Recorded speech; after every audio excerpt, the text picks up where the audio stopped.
Number two, I won't take as much time on all of them, I promise. The law could not justify. I like this. Remember that what we just talked about, just?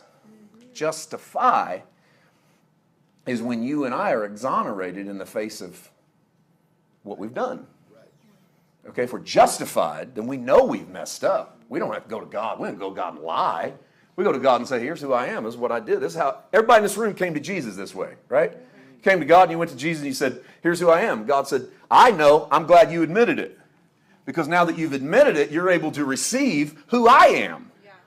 Because you can let go of who you are so that you can have who I am. And I can justify you because the price has been paid for your justification. The problem with the law is the law could not justify because the law lacked faith. And faith is necessary for justification. See, it's believing on Jesus, believing on what the Father's done for you that brings justice into your life through the new covenant. The law could not bring you justification. It could not exonerate you because the law never was able to meet your faith. Look at Galatians chapter 3. Verses 11 and 12. But that no one is justified by the law in the sight of God is evident because of this statement. The just shall live by faith. Now, before you read another verse, Paul's making a declaration here. Paul thinks this is obvious. He uses the phrase, it's evident. I find it to be slightly less evident than he thought it was. But for his reader in his era, Paul said this should be obvious. If justification comes by faith, then the law couldn't justify any of us because the just live by faith. Now, his audience understood what he meant because they knew that you don't need faith to keep the law. That's true. Right. If God says to you, thou shalt not kill, God doesn't say to you, believe in me.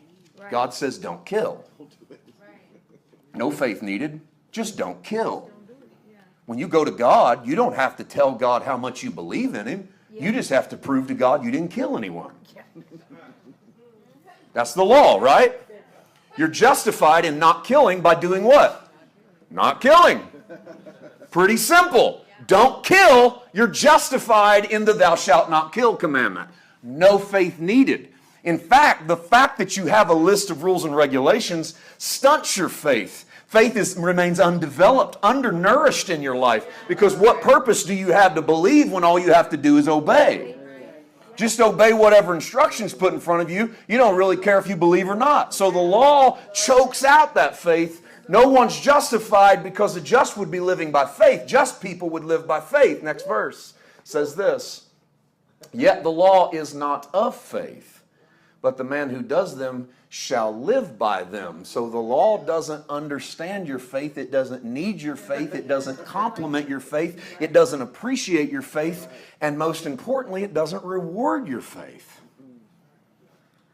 Because it's an obedience-based system.